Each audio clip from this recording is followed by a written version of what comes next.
Hello, everyone who's joining, and welcome to this session, Raising Your First Million, when we're going to talk about the absolutely vital subject of fundraising. It's great to be here. Obviously, different circumstances, not to necessarily be with you in a room. But I look forward to hearing questions through the session and comments and feedback. The session today, we're going to talk about fundraising from the perspective of quite a wide range types of organisations. I'm assuming this session to be for an audience of people that are looking for sort of seed or venture startup funding. But really, should hopefully have some tips and ideas if you're thinking about a charity, thinking about a social enterprise, or thinking about a business. So I guess, first of all, a little bit of an introduction to myself. I've been fundraising and raising cash for organisations now for about 14 years. Done it mainly in the charity sector, had a bit of time as well in the private sector at the start of my career. And more recently have been working with a family startup, which is an automated tow hitch, which really got me thinking about just how much crossover there actually is in fundraising for charity or for private purposes. I'm very committed Christian and passionate about the work of our Lord Jesus. I've worked for several years actually in the Diocese of London in a fundraising role, and I'm an active member of my church, All Hallows Bow, out in East London. And as you can see there, I don't know about everyone else, plenty of things I'm missing during this lockdown period, not least an opportunity to get off to the snow for a bit of skiing. But the thing that's keeping me most entertained, I definitely jumped on the bandwagon and got ourselves a lockdown puppy who's giving us something else to focus on in the current period. I've worked with philanthropists and investors, mainly in the financial sector and London-based, so have quite a lot of kind of insight into, I guess, how they're wired and how you sort of unlock money from that group of people. But in the session itself, I've basically got three main aims for the time we've got together. I'm going to talk about some of the different sorts of types of income you could consider, and really, and the slides will be available afterwards, like point you very specifically to where to go to look at those different types of funding. So hopefully the slide deck particularly will be a helpful resource for you when you're going off and continuing your research around fundraising. I'm also going to talk a little bit about tips for building a good pitch, and also around how to build and manage relationships with your donors or your investors, which is often, again, such a critical part of this whole puzzle. And I start by saying a few things, I guess, that I'll probably come back to again and again in the presentation. Fundraising is really hard. It's not for the faint-hearted. But I do believe that if you love the win and if you love reaching your goals, it's also actually a really rewarding activity, particularly for startups. It's absolutely at its hardest. I believe actually fundraising and raising, money for bigger organizations, bigger charities, bigger businesses is often much, much easier. Most of my experience certainly has been in much smaller organizations, in charities that don't have big brands, and so very familiar with the challenges of getting through gatekeepers and helping people to understand what you do and who you are and get them to buy into you and your vision for the world. But it's a really, really tough game where you get a lot more no's than you get yeses. And you have to be of the mindset that you sort of quickly move on from the no's and learn what you can from them, and really focus in and celebrate those yeses when you get to them, in order to keep yourself going on this journey.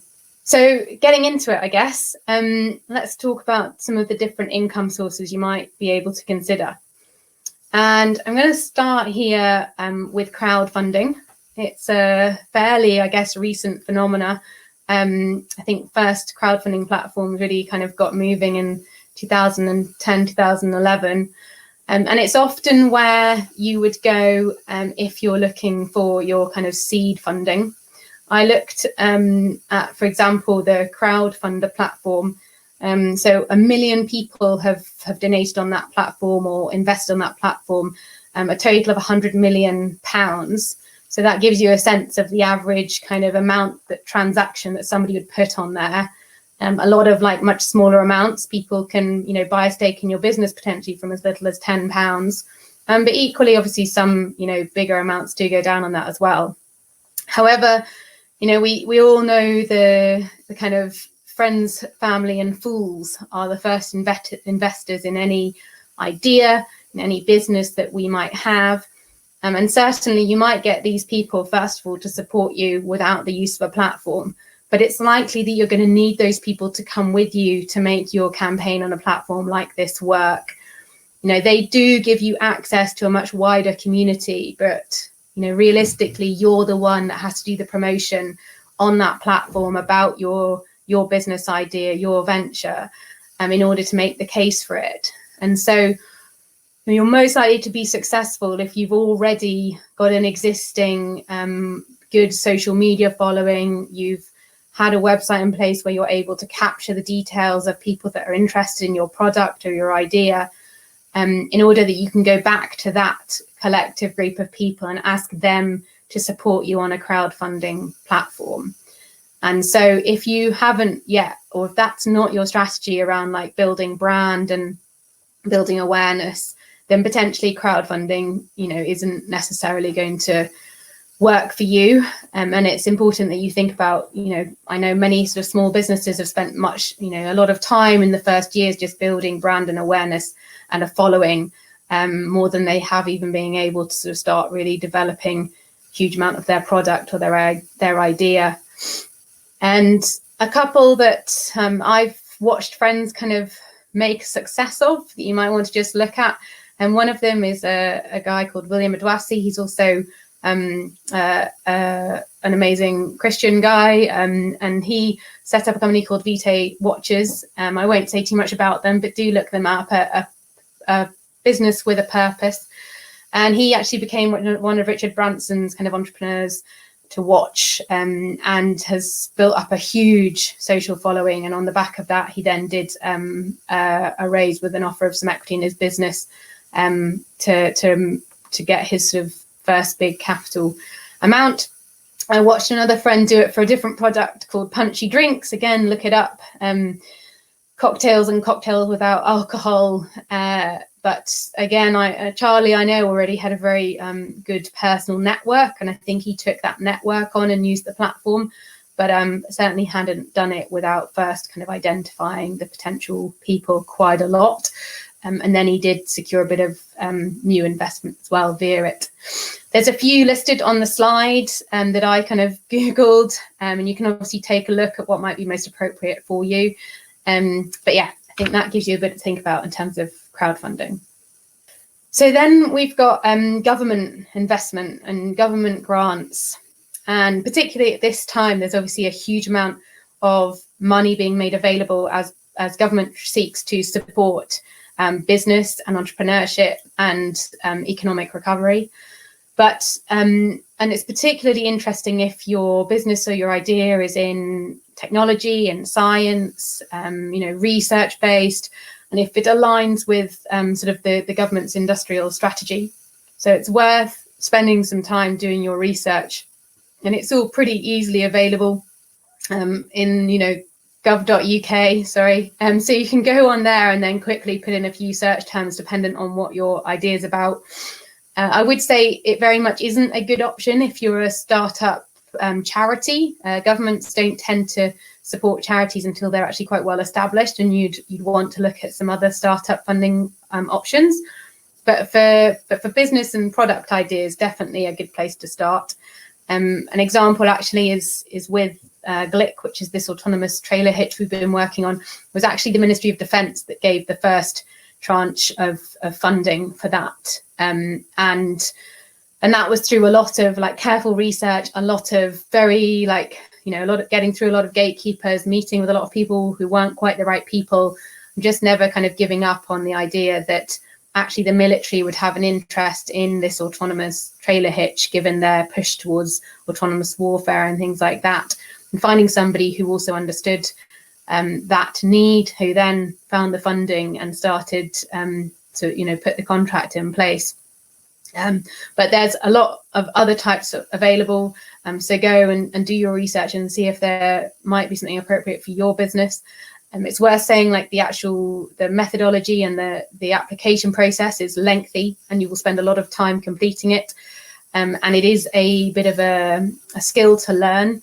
So if you've not had experience already in your life around bid writing and pitch writing, do try and find a friend or somebody who does have that skill to help review it, because it's very difficult often to get feedback during these processes until it's already been submitted. But definitely a key source of potential funding in your early stages. And so now I'm going to talk briefly about charity grant funding, which is obviously also available. It is, these are often big, like sometimes smaller trusts and foundations, charitable money that sits in these trusts that you can apply for, in effect. It's usually most relevant for charities and social enterprises. They do also sometimes fund individuals, and particularly individuals that might have faced challenges. If you're somebody who couldn't afford to go to study and you need to study in order to help you to develop your business idea, there's certainly money available for things like, almost like scholarships from some of these trusts. And in effect, again, there's a lot out there, and I'd recommend that rather than kind of trawling Google for them, actually there's a few databases that are available. The one I particularly like is listed here.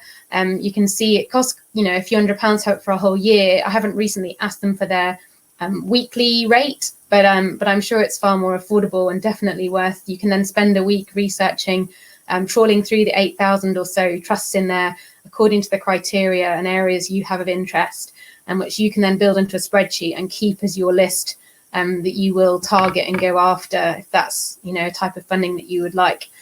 Remember, these types of funding takes a long time to come through, so you'd want to expect a good kind of 6 to 9 months between starting a process and getting the response. Sometimes it is quicker, but I just always would kind of manage your expectations and make sure that you're planning for that.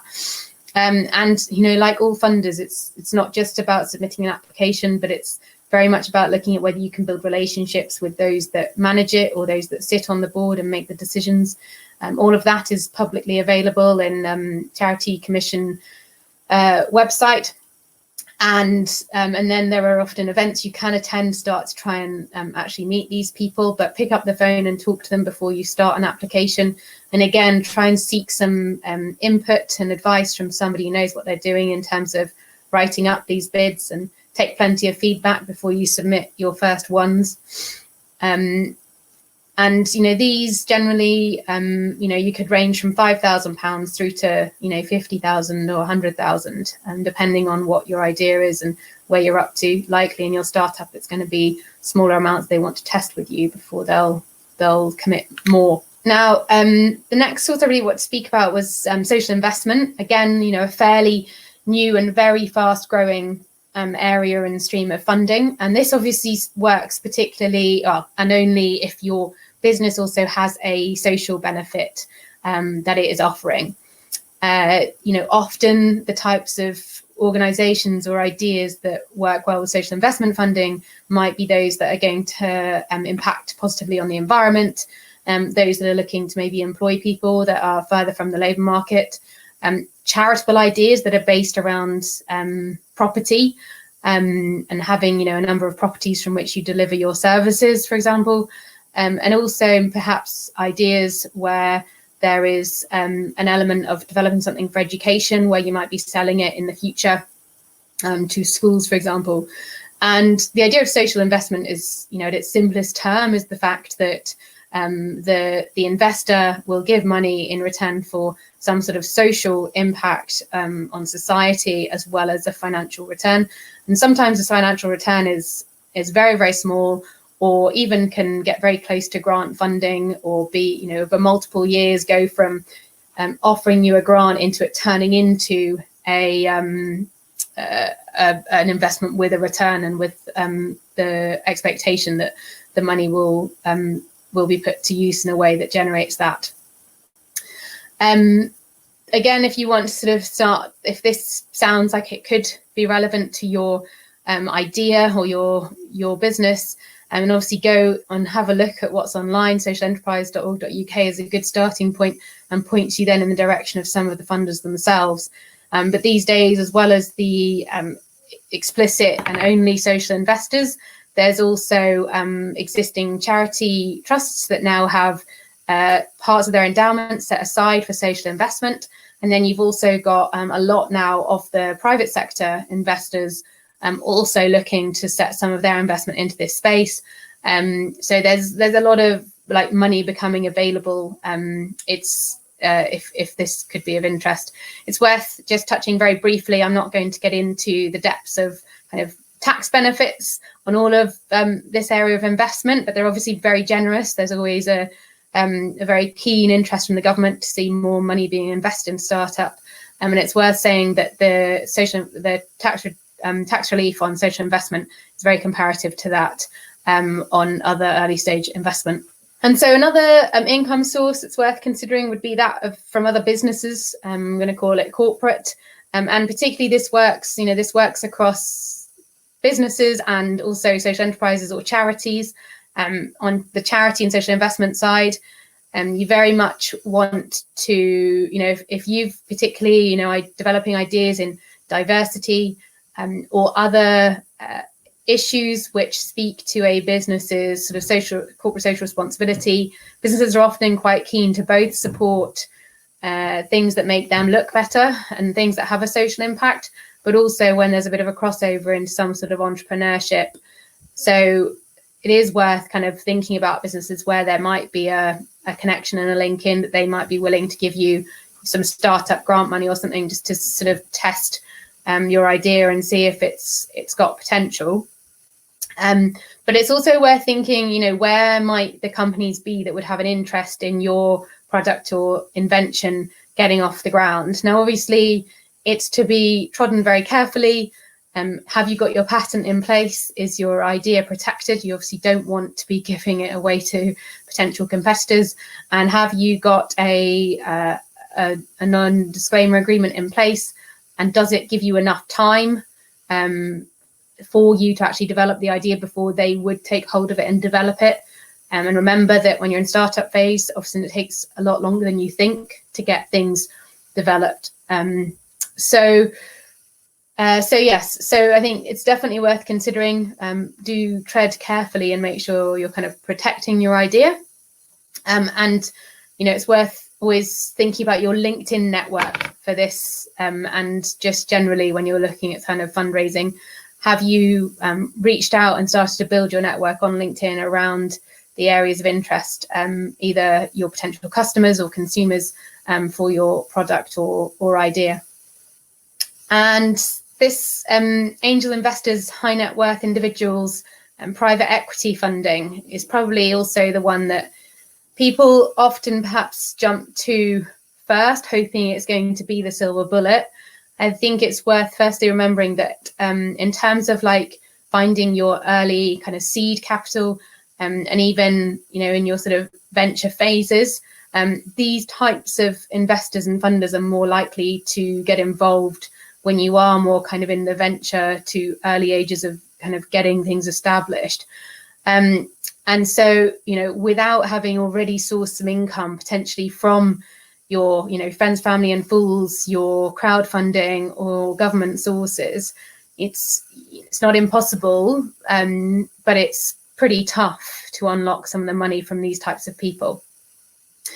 And again, unfortunately, they do sort of favour those that are already quite well networked. However, a lot of them are kind of at least, a bit more publicly available and have points of contact and are properly looking at a wide range of proposals. And there's particularly a push by some to make sure there's a more diverse group of entrepreneurs and better access to startup funds.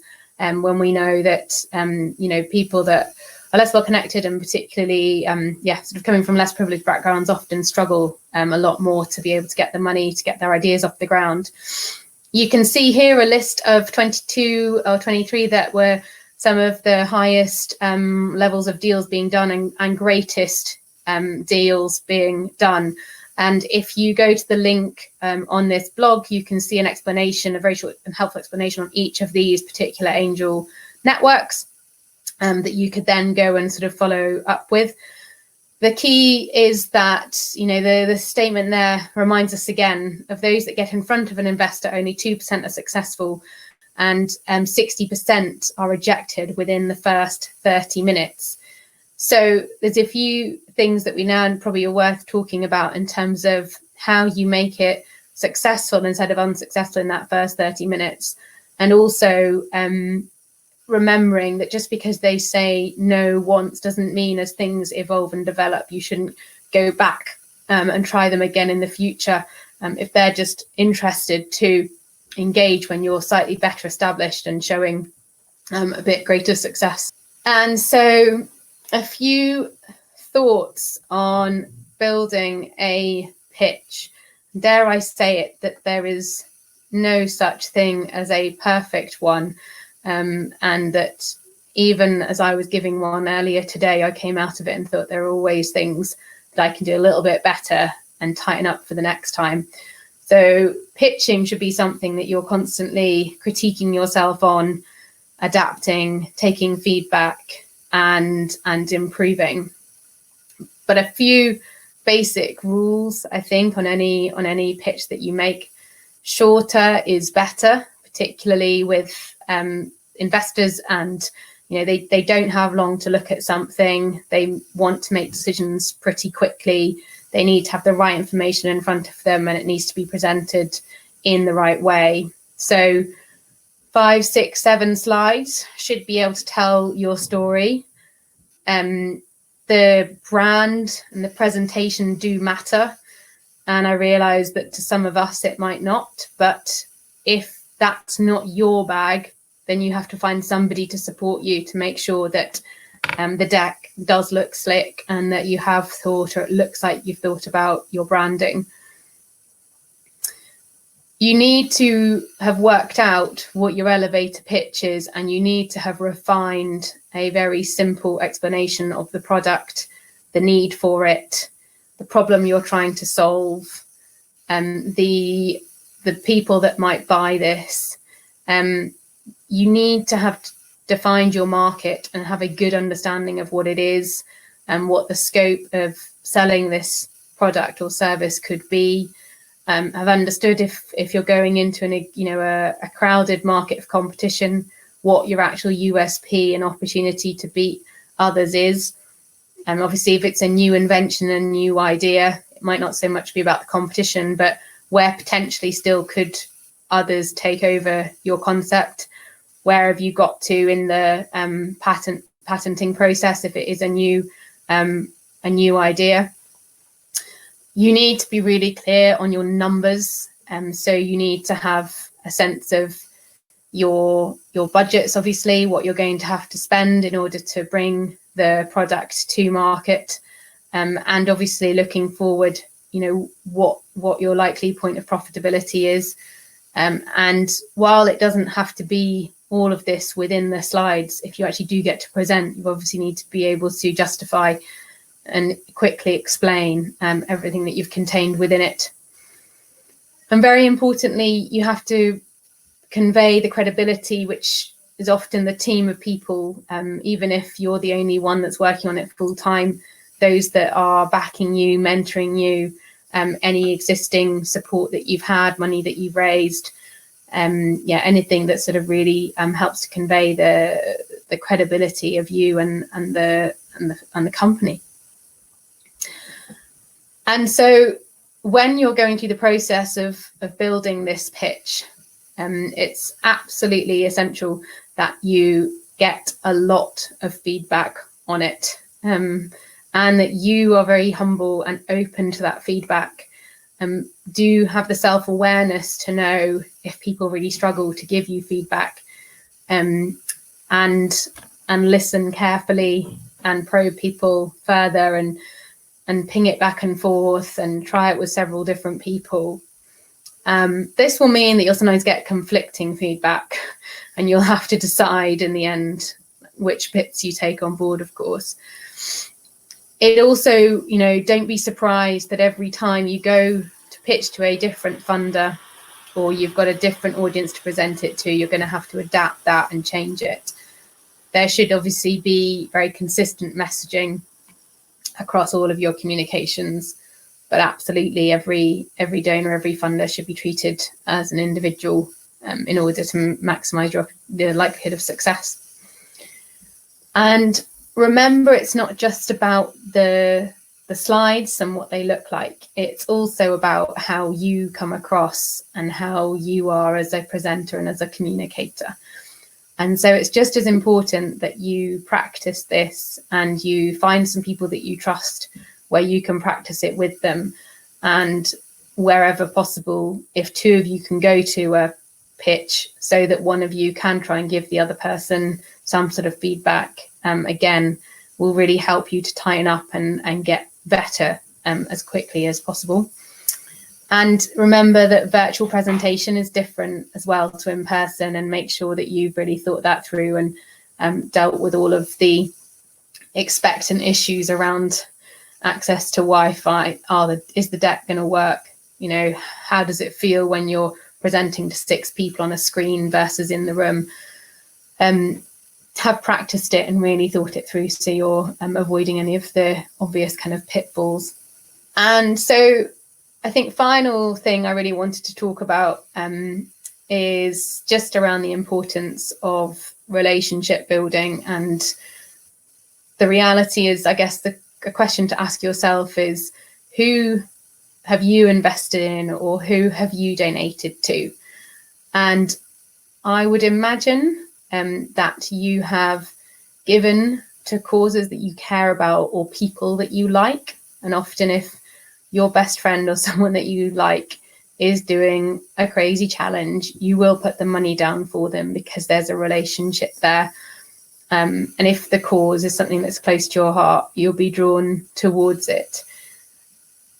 And perhaps with investing, you also, if you've made investments yourself or you've thought about doing that, what are the companies you've invested in? And particularly if you've had other people contact you about their startups, which are the ones you've considered investing in? Likely to be people that you like and trust and you think are credible and will make a success of it, but also concepts that you understand, business ideas that are familiar to you. And it's very, very similar when you're thinking about who to approach to support your business. It might, it'll be either people that trust you and believe in you and think you've got what it takes, and because of their proximity to knowing you. Now that might extend quite widely if you've done well in terms of developing your social media presence and credibility of the business and the idea through that effort. But it will also be, when you look at kind of people that are slightly further removed from you, you're obviously looking for funders, for investors, for companies where they understand the product and they might understand the need for it. And a good example, again, going back to the one that I've been involved in, has been when we found people that themselves tow caravans or horse boxes. Suddenly they get the benefit of what this concept is all about, and suddenly they're much more willing to work a bit harder to try and help us out and make the connections. Which is why when we come down to looking at relationships, it's so important that you get to know the person on the other end of the phone or the email or the video call. Obviously, getting through to these people is usually extremely difficult, and you've got to get through multiple gatekeepers and take multiple no's and try, the same person several times with enough time in between that they might have forgotten that you've tried them before, of course, to avoid too much embarrassment. But when you do get through and speak to them, never forgetting to ask people how they are and get to know a little bit about their lives in order to identify if there are shared interests and ways that you can build a genuine bit of rapport and relationship with them. because that might just unlock a bit of key information that helps you to get buy-in and from that person. The other thing to remember is that you must keep a record of all of your communications with people. There's nothing worse than actually forgetting that you had spoken to somebody and then going back to them and they remembering that they had spoken to you, but you've forgotten that you've spoken to them. So set up your own sort of customer relationship management system. Use a spreadsheet, keep a log of who you called, what date you called them, what came out of that conversation and what you're going to do next about it, and hold yourself accountable to it.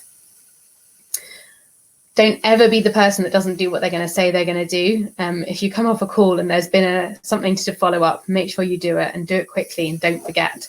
There's nothing worse. And although we're in COVID times and networking is perhaps much harder right now, there are still events going on virtually and opportunities to understand people that are interested in a particular topic. So whatever your idea is, and I was speaking to one entrepreneur recently, he's looking to develop a kind of concept around this kind of diversity challenge that businesses face. He had, during lockdown, sat in on something like 90 webinars on equality and diversity that he'd found online with lots of different businesses. And he just goodness, but he, through that, you'd understand who else was turning up to lots of these things, who had a real interest in it, what were the different takes, what were the weaknesses and what other people were doing. And he could speak very, very credibly and impressively about, therefore what he was doing was better and different. So find the events you should be the rooms that you should be in, the social networks you should be part of, the groups within the social networks that you should be part of, the hashtags that you should be following. And start to see who the influencers are and the people that you might want to start to build relationships and networks with. But I think there also is always but careful, particularly with real world networking events. I guess there are lots of networking events where it might not be very helpful and you can waste time. So being smart about choosing the ones you go to, make sure that they're relevant.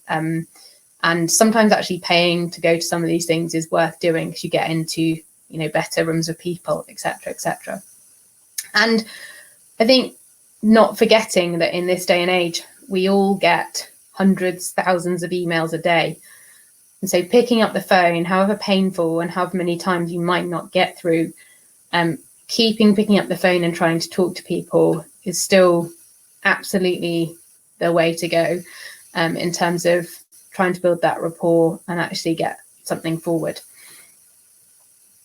The other point I think to remember on building relationships is that you'll get a lot of no's that are not really no. And it's building relationships is very, very, very much about listening. I think people think it's all about pitching and talking and selling is very much about you being persuasive and charismatic and putting your point across. And actually the best salespeople, the best fundraisers are very, very good at listening and understanding what the other person wants and needs and meeting those needs with what they are offering. And, within the sort of 9 types of no, there's only one that's like really no, go away. And so on any calls or conversations that you have, trying to also hear out if there's a no that isn't quite a real no and work out how you do still utilize their slight little nudge of a door that they might be letting you through, because in the future you might be able to turn that around and get it back into a yes. And that's where the importance of seeing these relationships as potentially really long-term opportunities for you, particularly in established organizations and charities. So you'll have had the same funders, often successful ones, for 10, 15 years, consistent income coming in because they've just had really well managed relationships. And ultimately, once they trust you, they actually are content to stay with you.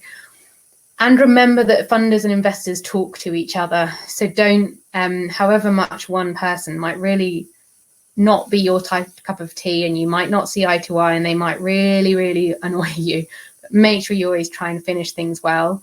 Make sure you're always humble and open to hearing what people say to you, and utilize the links of the people that you're talking to try and reach the next people. So always be keen to ask people for advice on where to go next. Hopefully that at this stage sort of summarizes the key points I wanted to get through with you today.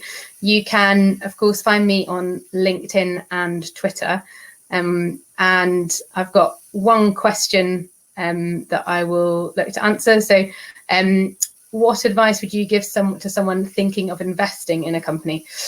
I think there's a lot to say in that. I think, first of all, it's about obviously doing the due diligence on an organization, and also considering carefully your own financial position and what you are able to invest and what level of risk you're willing to take. The reason, of course, that there is such huge tax benefits to seed and venture investment is because it's very, very high risk. And as you saw there, only 2% of companies that are trying to raise money from angel investors actually get through. And the rate of failure, unfortunately, for small startup companies is extremely high. So you first of all got to be willing, if you're investing in a startup company, you've got to be very aware that you may lose that money.